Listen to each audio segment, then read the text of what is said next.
I'm Samantha Phelps Herrera. I'm a veterinary technician over at Great Oaks Animal Hospital.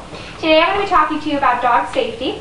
A statistic shows that approximately 800,000 people in the United States are bit or attacked or need to seek a medical attention for dog bites a year. I feel that dog safety is very important skills to teach in order to lower the amount of dogs that are killed every year for just one bite, and also to better protect our children and ourselves from dogs.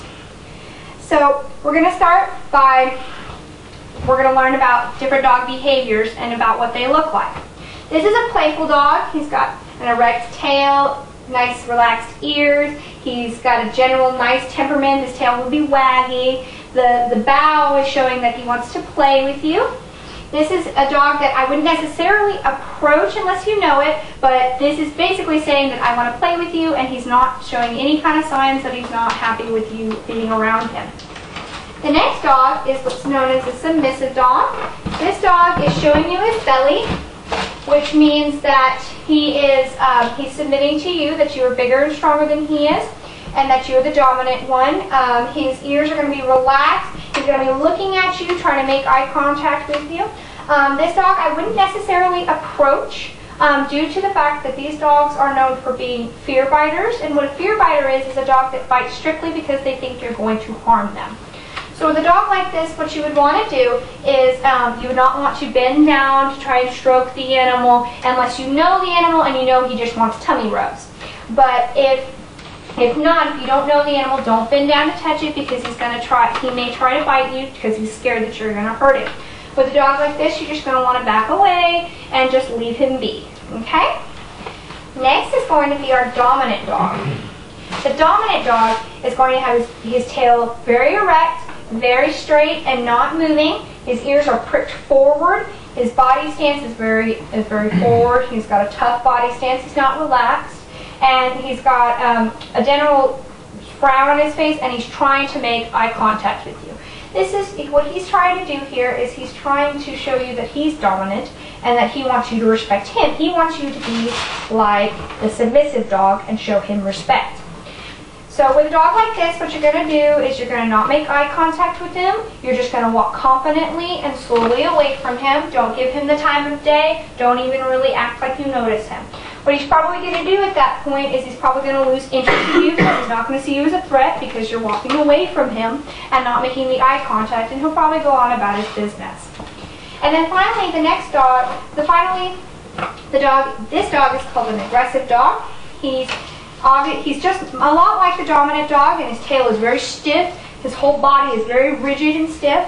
This hair here is standing straight on end. That's called the hackles.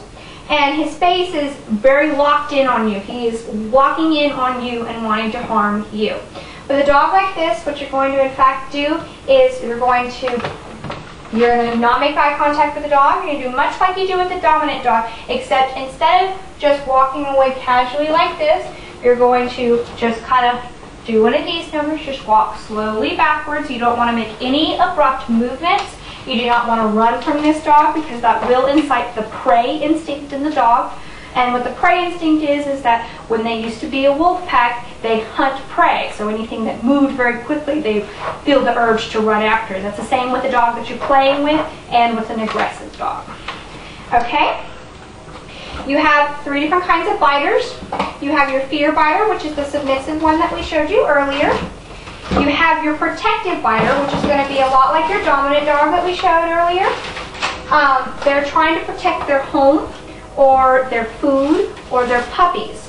So with a protective dog, basically what you don't want is you don't want to bother them in that situation. So you don't want to bother a mom with puppies. You don't want to bother a dog's food, because that means they're going to fight over their food for you.